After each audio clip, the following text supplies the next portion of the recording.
శ్రీమాత్రే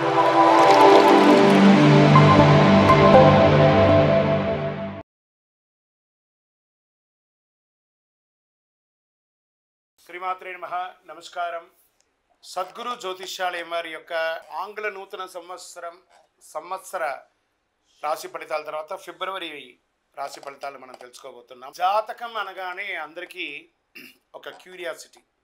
ఈ నెల నాకు ఎలా ఉంటుంది, వ్యాపారం ఎలా ఉంటుంది, ఉద్యోగం ఎలా ఉంటుంది, ఆరోగ్యం ఎలా ఉంటుంది, అసలు నా పరిస్థితి ఎలా ఉంటుంది, అసలు జాతకాన్ని నేను ఎంతవరకు నమ్మొచ్చు, జాతకంలో విశేషాలు ఏంటి అంటే ఇక్కడ వచ్చి గోచార గ్రహస్థితుల్ని దృష్టిలో పెట్టుకొని అన్ని వర్గాల వారిని లెక్క వేసి, ఇది వచ్చి ఒక ప్రామాణికం అన్నమాట. ఈ లెక్క వేసి ఏ గ్రహాలు ఎలా ఎలా ఉన్నాయి, వారి యొక్క ఫలితాలు ఎలా ఉంటాయనే దాన్ని లెక్క వేసి చెప్పడమే ఈ యొక్క రాశి ఫలితాలు. మీ యొక్క వ్యక్తిగత జాతకానికి ఇది ఒక 40% మాత్రమే వర్తిస్తుంది. మీ సంపూర్ణ జాతకం తెలుసుకోవాలి అని అనుకుంటే మీ పరిసర ప్రాంతాల్లో ఉన్నటువంటి జ్యోతిషాస్త్ర నిపుణుల్ని మీ యొక్క date of birth, time of birth, place of birth ఇచ్చి తెలుసుకోండి. మళ్ళీ చెప్తున్నాను, జ్యోతిష్యం జాతకం అనేది పడుతున్న వర్షానికి ఒక గొడుగు మాత్రమే, కానీ జ్యోతిష్యం జీవితం కాదు. మీరు మిమ్మల్ని నమ్మండి, జ్యోతిష్యం ఆ దారిలో మీకు సపోర్ట్ చేయండి. ఎవరైనా అడగాలనుకుంటున్నారా లేదా మా ద్వారానే అడగాలనుకుంటున్నారా? 21 వయసు లోపు ఉన్న వాళ్ళు అడగకూడదు, చదువుకోవాలి విద్యార్థులు. 60 వయసు దాటిన తర్వాత మీరు అన్నీ అనుభవించేశారండి, అన్నీ తెలుసు మీకు. జీవితంలో అన్ని వర్గంలో ఉన్నటువంటి వసతులు, కష్టాలు, సుఖాలు అన్నీ పొందారు కాబట్టి మీరు దైవ ప్రార్థన చేసుకోండి, మీకు అన్ని మేలుగా జరుగుతుంది. ఎవరైనా జ్యోతిష్యం తెలుసుకోవాలనుకుంటే వ్యాపారం, ఉద్యోగం, వివాహం, సంతానం, ఆరోగ్యం గురించి ఏమైనా తెలుసుకోవాలనుకుంటే అడగండి. ముందుగా మన యొక్క టీవీ ఛానల్ ద్వారా చూస్తున్నటువంటి ప్రేక్షక మిత్రులందరికీ కూడా శుభాకాంక్షలు. చాలా చక్కగా మమ్మల్ని ఆదరిస్తున్నారు చూస్తూ, కానీ కొంచెం అట్లా like and share and subscribe చేస్తే ఎంతో బాగుంటుంది కదా. మంచి విషయాలు మేము తెలుపుతున్నాము అనుకుంటున్నాం. అది మీకు ఇది మంచిది అనిపిస్తే సబ్స్క్రైబ్ చేయండి. మీతో ఒక 18 మందిని సబ్స్క్రైబ్ చేయండి. జ్యోతిషాస్త్రరీత్యా ద్వాదశ రాశుల్లో 7వ రాశి అయినటువంటి తులారాశి మిత్రులారా, మీరు చిత్తా నక్షత్రం 3, 4 పాదములు, స్వాతి నక్షత్రం 1, 2, 3, 4 పాదములు, విశాఖ నక్షత్రం 1, 2, 3 పాదాలకి జన్మించిన మీరు తులారాశి వారిగా పరిగణించబడుతున్నారు. ఈ నెల మీకు శుభాశుభ ఫలితాలు ఎలా ఉన్నాయి అని అంటే, శుక్రుడు రాహుతో 6వ ఇంట్లో ఉన్నాడు ఈ నెల. సూర్యుడు ఇంకా బుధుడు 4వ ఇంట్లో. 5వ ఇంటికి అధిపతి అయినటువంటి శని, పాలక గ్రహమైనటువంటి శుక్రుడు రాహుతో 6వ ఇంట్లో. చాలా రోజులుగా మీరు ఎదురు చూస్తున్నటువంటి ఆ శుభ సమయం తులారాశి వారికి ఆసనమైపోయింది. సమాజంలో గణనీయమైనటువంటి పేరు ప్రఖ్యాతులు పెరుగుతుంది. సమాజంలో ఉన్నత స్థాయి వ్యక్తుల యొక్క పరిచయాలు పెరుగుతుంది. తులారాశి మిత్రులారా, ఎప్పటి నుంచో కోర్టు వ్యవహారాల్లో ఉన్నాయి చూసారా, ఆ చిక్కులన్నీ తొలగిపోతుంది. రియల్ ఎస్టేట్ రంగం వారికి అద్భుతంగా ఉంటుందని కూడా చెప్పచ్చు. ఉద్యోగం చేసే చోట సహ ఉద్యోగుల దగ్గర నుంచి మంచి పేరు ప్రఖ్యాతులు పొందుతారు. వాళ్ళ యొక్క సపోర్ట్ ఉంటుంది. పై అధికారులు మిమ్మల్ని ప్రశంసిస్తారు.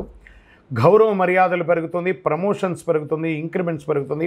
ఎన్నో రోజులుగా మీరు కోరుకుంటున్నటువంటి ట్రాన్స్ఫర్స్ దొరుకుతుంది. మీకు అవార్డ్స్ కూడా పొందే అవకాశాలు ఉన్నాయి. వాణిజ్యపరంగా expansion of your business, industry tours వెళ్ళే అవకాశాలు ఉన్నాయి. మల్టిపుల్గా మీ వ్యాపార సంస్థను పెంచుకునే అవకాశాలు కూడా కనబడుతున్నాయి. డెట్ స్టాక్స్ అంతా క్లియర్ అవుతున్నాయి. బ్యాంక్ లోన్స్ ద్వారా ఉన్నటువంటి ప్రెషర్స్ తొలగుతాయి. చిట్ ఫండ్స్ వారికి ఈ నెల కొంచెం అద్భుతంగా ఉంటుందని కూడా చెప్పవచ్చు. నెల ప్రారంభంలో చిన్న చిన్న ఖర్చులు ఉన్న మాస ద్వితీయం నుంచి అద్భుతంగా ఉంటుందని చెప్పచ్చు. కొత్త ప్రయత్నాలు ఆపండి, కొత్త ప్రయత్నాలు చేయకండి, ఆపండి. కొత్త బట్టలు, ఆభరణాలు తదనంతర తానే ఏదో విధంగా వచ్చేస్తుంది. గిఫ్ట్గా రావచ్చు లేదా కొనవచ్చు. ఏదైనా సాధించాలనే సంకల్పం మీలో ఏర్పడుతుంది. పాత వాహనాన్ని మార్చి కొత్త వాహనం కొంటారు. భార్యాభర్తల మధ్య అన్యోన్యత పెరిగిపోతుంది. విడిపోయిన దంపతులు కలుస్తారు. కొందరికి పిల్లల భాగ్యం కలుగుతుంది. శుభకార్యాల్లో పాల్గొంటారు. కుటుంబంతో కలిసి విందు వినోదాలకి పాల్గొంటారు. సమాజంలో మీ పట్ల గౌరవం పెరుగుతుంది. ఒక అడుగు ముందుకు వేస్తారు. తండ్రి వైపు బంధువుల నుంచి వచ్చే ఆస్తులు కలిసి వచ్చే అవకాశాలు ఉన్నాయి. నెల చివరిలో సోదరుల ద్వారా కూడా కాస్త లాభం వచ్చే అవకాశాలు ఉన్నాయి. మహిళలకి అనేక విధాలుగా పురోగతి అని కూడా చెప్పచ్చు. ఉద్యోగం చేసే మహిళలకి, వ్యాపారం చేసే మహిళలకి మంచి సమయం కూడా చెప్పచ్చు. పెరుగుదల కూడా ఉంటుంది.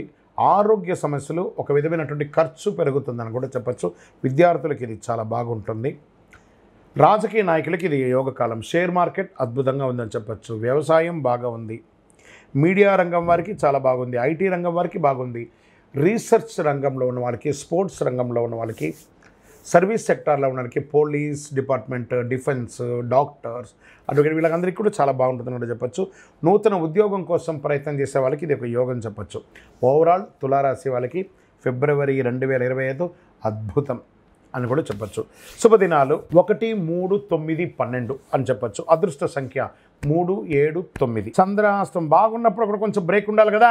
చంద్రాష్టమ దినాలు అనుకుంటే ఫిబ్రవరి 6వ తారీఖున సాయంత్రం నుండి 8వ తారీఖున రాత్రి వరకు చంద్రాష్టం ఉంటుంది. కాబట్టి 2.5 రోజులు జాగ్రత్తగా ఉండండి. సంతకం పెట్టేటప్పుడు, ఇతరులతో మాట్లాడేటప్పుడు, వాహనం నడిపేటప్పుడు జాగ్రత్త. సరే, ఏమైనా పూజించాలా దేవుని అంటే 100% పూజించాలి కదా. శివుని ప్రార్థన చేయండి. శివరాత్రికి ఈరోజు చక్కగా ప్రదోష సమయంలో అభిషేకం చేయండి. ఆంజనేయ స్వామి వారికి ప్రార్థన చేయండి. ప్రతి సోమవారం శివుని యొక్క దేవాలయానికి వెళ్ళి బిల్వంతో అర్చన చేయండి. 12 ప్రదక్షిణాలు చేయండి. శివస్థుతులను పారాయణం చేయండి. ఆంజనేయ స్వామికి వెన్నతో అలంకారం చేయండి. ఇవన్నీ కూడా ఉంటుంది. దేవి సప్తసతి పారాయణం చేయండి. అతి శక్తివంతమైనటువంటి కరుంగాళి మాలను ధరించండి. ఆరోగ్యంగా బాగుంటారు. సామాజికమైనటువంటి సేవలు పొందుతారు. అద్భుతంగా ఉంటారు. ఏ విధమైనటువంటి దోషాలన్నీ తొలగిపోతాయి. ఆనందంగా ఉంటారు. మీ వయసు సంఖ్య ఎంత ఉందో అన్ని దీపాలు వెలిగించండి దేవాలయంలో. మీ యొక్క వ్యక్తిగత జాతకం తెలుసుకోవడానికి కింద కనబడుతున్న నంబర్కి మీ పేరు, date of birth, time of birth, place of birth WhatsApp పెట్టండి. కాల్ చేయకండి. విజయోస్తు.